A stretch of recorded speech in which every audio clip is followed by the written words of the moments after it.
Olá pessoal, aqui é o Fábio da Boston Treinamentos e neste vídeo damos continuidade ao nosso curso de UML falando sobre os diagramas de sequência.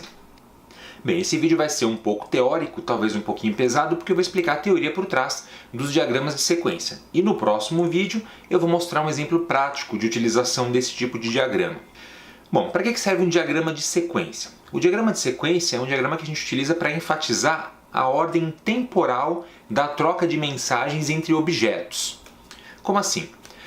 Basicamente você vai pegar um caso de uso e vai criar um diagrama em cima desse caso de uso mostrando como os elementos se relacionam entre si ao longo do tempo. Daí o nome sequência, como as tarefas ocorrem, os processos ocorrem ao longo do tempo sequencialmente.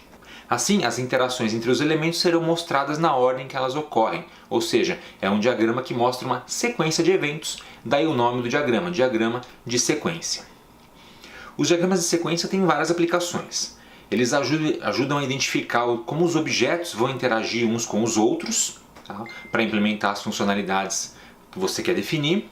Permitem visualizar como as mensagens são trocadas entre os componentes do sistema, mensagens, informações trocadas entre os elementos, permitem entender os requisitos do sistema, ou parte dele, que é mais comum, realizar documentação de processos e também mostrar detalhes nos diagramas de casos de uso, que são diagramas bem genéricos, como a gente já viu num vídeo passado.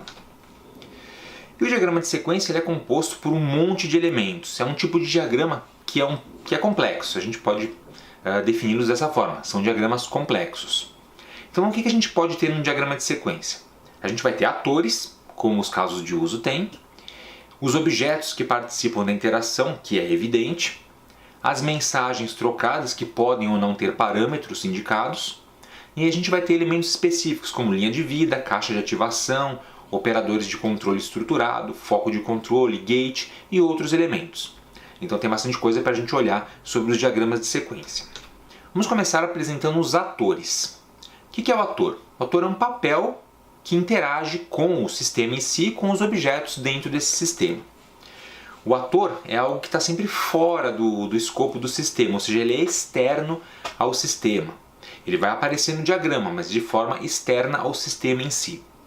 E a gente utiliza os atores basicamente para representar os usuários humanos, por exemplo, eu interagindo com o sistema, e também outros elementos, como um outro sistema interagindo com aquela funcionalidade que a gente está modelando. E a gente representa os atores utilizando o boneco de palito padrão que a gente já aprendeu lá nos diagramas de caso de uso. Bem, os atores são externos. E o que eu tenho internamente no meu diagrama de sequência? Eu tenho os objetos. Os objetos são os elementos que vão participar das interações no diagrama. Eles representam geralmente classes dentro do nosso sistema, ou funcionalidades, tá?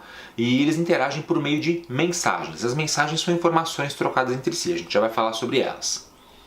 A gente coloca sempre esses objetos no nível superior do diagrama, então quando você vira um diagrama desses pronto, você vai ver que os objetos ficam todos na parte superior. O objeto que inicia a interação é sempre colocado do lado esquerdo, então a leitura de um diagrama de sequência é feita da esquerda para a direita. E os objetos subordinados sempre à direita. E a gente sempre vai representar os objetos como um retângulo contendo o nome do objeto internamente. Por exemplo, aqui eu tenho um objeto dispositivo, um dispositivo qualquer que está sendo modelado. Então os objetos aparecem nesse formato que você está vendo aí. Aqui eu tenho 3 objetos aparecendo no que seria a parte superior de um diagrama de sequência. E para cada objeto eu vou ter também representado uma linha de vida. A linha de vida é essa linha tracejada que você está vendo para cada um deles. E a linha de vida ela vai representar o período de tempo no qual o objeto existe. Daí o nome linha de vida, é a vida do objeto. Então enquanto aquele objeto existir e estiver sendo utilizado no sistema, você vai ter a linha tracejada sendo representada. E ela representa a passagem do tempo num esquema top-down, ou seja, de cima para baixo. Então de cima para baixo o tempo está passando ao longo do tempo. Então eu tenho aqui 3 linhas de vida para 3 objetos, papel, 2 pontos classe e 2 pontos classe. Essa representação de nomes de objetos a gente vai ver melhor na aula prática. Porque um deles é papel, porque o outro tem papel e classe, porque o outro só tem a palavra classe depois dos 2 pontos. Tá? Então a linha de vida representa o tempo no qual o objeto existe. Quando o objeto está sendo utilizado, ou seja, quando ele está efetivamente realizando um processo, a gente vai ter uma caixa de ativação ou ainda foco de controle sendo representado. E essa caixa de ativação nada mais é do que este retângulo cheio em cima da linha de vida. Então, quando esse retângulo aparece, significa, neste momento, aquele objeto está realizando algum tipo de processo. Ele está sendo utilizado, fazendo uma tarefa efetivamente no meu sistema. E quando a tarefa termina, o retângulo termina. Mas a linha de vida pode prosseguir porque o objeto eventualmente pode realizar mais tarefas posteriormente. Uma coisa importante, os atores são elementos externos, então eles não terão caixas de ativação. Você não precisa utilizar caixas de ativação para os atores que são elementos externos. Bom, e o que os objetos fazem entre si? Eles trocam mensagens. Essa é a grande sacada do diagrama de sequência, mostrar a sequência de mensagens que levam o sistema a ter algum comportamento. Então a mensagem ela vai demonstrar a ocorrência de um evento, que geralmente é uma chamada a um método, ou então a comunicação entre objetos trocando informações. E as mensagens elas são representadas sempre por setas. As setas na horizontal, que podem estar indo da esquerda para a direita ou da direita para a esquerda. A seta ela pode ser cheia, ela pode ser tracejada, ou ela pode ser pontuda. Isso vai depender do tipo de mensagem que está sendo trocada. Existem vários tipos de mensagens em diagramas de sequência. Aqui eu tenho uma pequena lista dos tipos de mensagens. Não estão todas aqui. Existem muito mais mensagens do que essas, mas essas aqui são as mais importantes que a gente vai estudar nessa aula. A mensagem ela pode ser síncrona, assíncrona, automensagem, mensagem de resposta, criação ou exclusão de participante e ainda mensagem de guarda, entre outras. A mensagem síncrona é a mensagem mais comum. É uma mensagem que espera por uma resposta antes que a interação possa prosseguir. Ou seja, a mensagem é disparada, ela vai esperar, o sistema tem que esperar uma resposta dessa mensagem antes de poder prosseguir e realizar alguma outra tarefa. Então, grande parte das mensagens é do tipo síncrona. E ela é representada por uma seta de ponta sólida. Aqui ela está indo da esquerda para a direita, mas eventualmente ela pode ir da direita para a esquerda também. Mais para frente a gente vai ver isso. E a gente costuma colocar um texto em cima da seta descrevendo o tipo de mensagem ou a informação que essa mensagem está carregando. Então aqui, por exemplo, eu tenho o objeto usuário interagindo com o objeto dispositivo. O objeto usuário inicia um processo, o dispositivo realiza aquele processo e depois ele manda uma mensagem de retorno do tipo ok, processo finalizado. Então a mensagem síncrona é essa de cima aqui, ela espera a resposta. Depois que a resposta veio, é que o sistema pode prosseguir realizando uma outra tarefa. Agora, a gente pode ter uma mensagem assíncrona. A mensagem assíncrona não vai esperar uma resposta do destinatário para dar prosseguimento ao programa, à interação. Então, mandou a mensagem, já pode mandar uma outra na sequência. O processamento vai ocorrendo, mas a gente não depende desse processamento finalizar e entregar uma resposta para poder prosseguir no nosso programa. A mensagem assíncrona é simbolizada por uma seta cheia, mas a pontinha dela, olha só, é linear. É diferente daquela ponta cheia da mensagem síncrona. É uma diferença pequenininha, mas ela é importante no diagrama. Então aqui o usuário mandou o dispositivo executar um processo, mas não precisa esperar uma resposta para mandar executar um outro processo, por exemplo, para se comunicar com outro objeto do sistema. Um tipo de mensagem bem importante, bem interessante, é a mensagem de criação de participante. Essa mensagem ela é disparada quando a gente vai criar um novo objeto naquele instante. Então o objeto não existia até um determinado ponto do programa e a partir daquele ponto ele vai surgir. Então a gente utiliza uma mensagem de criação de participante. Ela é representada por uma seta tracejada com a palavrinha create em cima dele, com essa tagzinha dupla escrito create. E você pode eventualmente também determinar ali, discriminar qual que é o tipo de objeto que está sendo criado. Então aqui, por exemplo, o usuário está criando um pedido. Esse pedido não existia antes no nosso programa. Enquanto o usuário não pedir para criar esse objeto, ele não vai existir. Quando o usuário faz o disparo da mensagem de criação, o pedido passa a existir. Então o usuário entrou numa loja, por exemplo, uma loja virtual, e vai realizar um pedido de um produto. O pedido não existe na hora que o usuário se loga naquele sistema, mas em algum momento o pedido é criado. Mensagem de criação de participante. E da mesma forma a gente também pode ter uma mensagem de exclusão de participante. Quando eu não preciso mais daquele objeto no sistema, ele não vai mais ser utilizado, eu posso desalocá-lo da memória, liberar recursos e excluir esse objeto. A mensagem de exclusão é também uma setinha tracejada e aí o objeto recebe um X na linha de vida dele e essa linha de vida finaliza ali.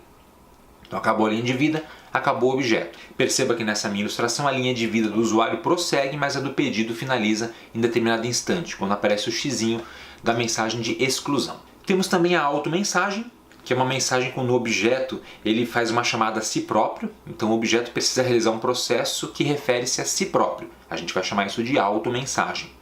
Como lá a gente tem em modelagem de dados o autorrelacionamento. E ela é representada por uma seta que sai do objeto e volta para o próprio objeto, como era de se esperar. A automensagem pode ser síncrona ou assíncrona, tá? Tanto faz. Por exemplo, aqui eu tenho um objeto dispositivo e esse objeto dispositivo está mandando uma automensagem pedindo para acessar o microfone. Por que é uma automensagem? Porque provavelmente esse microfone pertence ao próprio dispositivo. Vamos supor, é um celular, um smartphone que precisa ter acesso ao seu microfone para liberar uma funcionalidade para o software. Então o dispositivo ele tem que acessar a si próprio, o próprio microfone, para poder liberar essa funcionalidade. Bom, a mensagem de resposta, mais ou menos eu já expliquei do que se trata.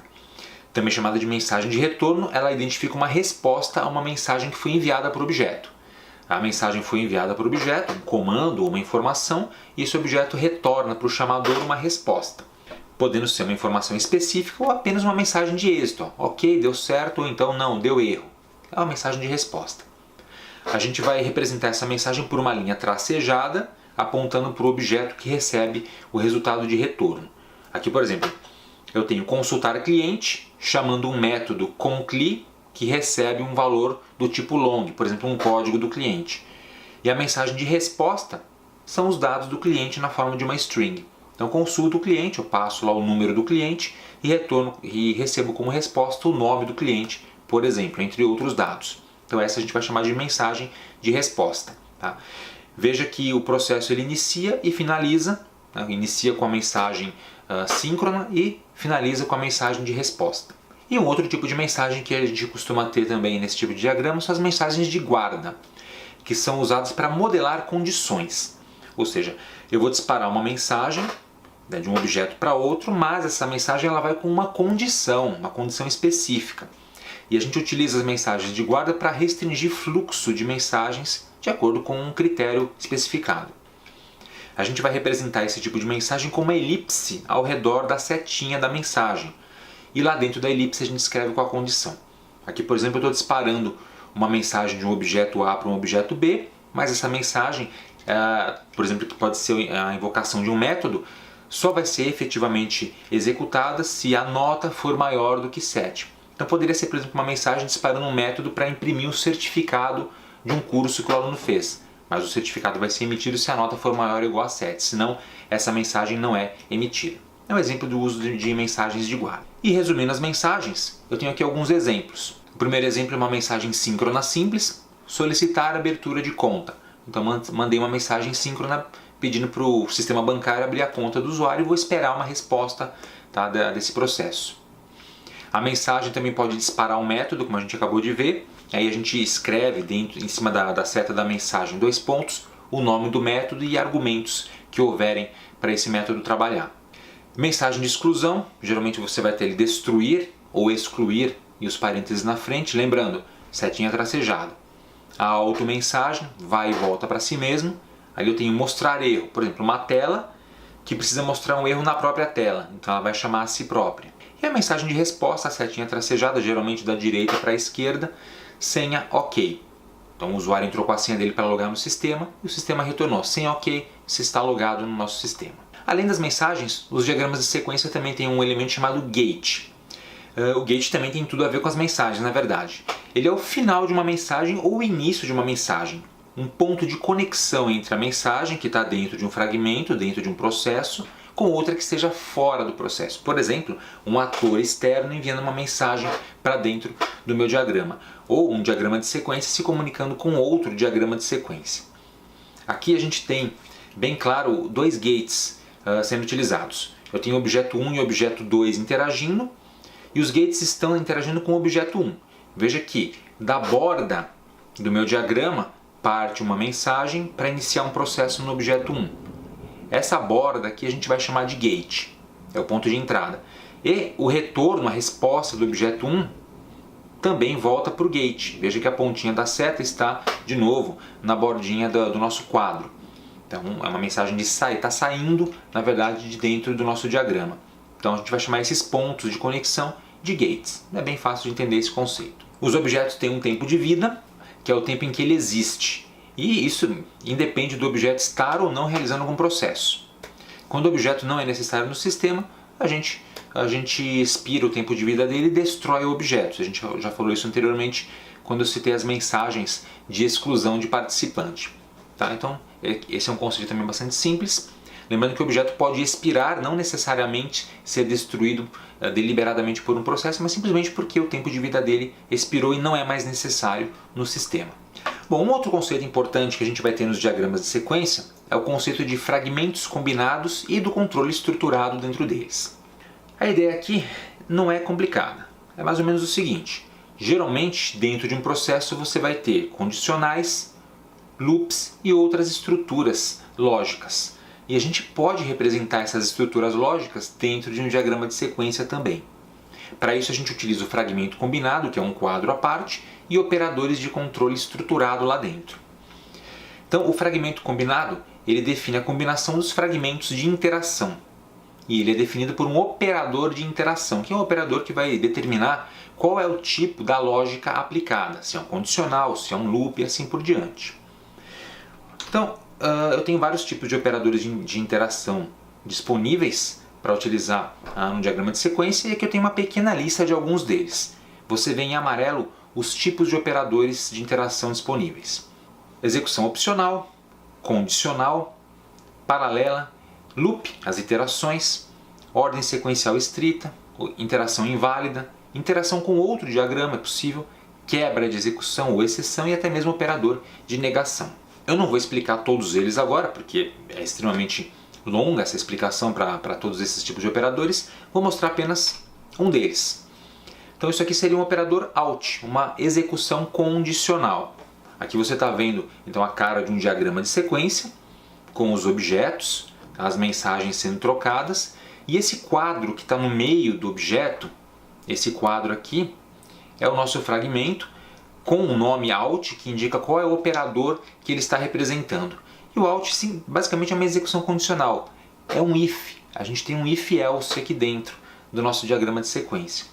Basicamente aqui a gente tem cliente premium e cliente comum. A gente pode ler isso assim: se o cliente for premium, execute esses processos aqui da mensagem 2. Se não, se o cliente for comum, execute os processos da mensagem 3, um processo diferente. E a mensagem 4 vai ser executada independente do cliente ser premium ou comum, porque ela está fora do fragmento combinado. Olha que interessante. Então a gente consegue modelar esse tipo de lógica também dentro de um diagrama de sequência. Tranquilo, gente? Sei que foi um pouquinho pesada essa aula.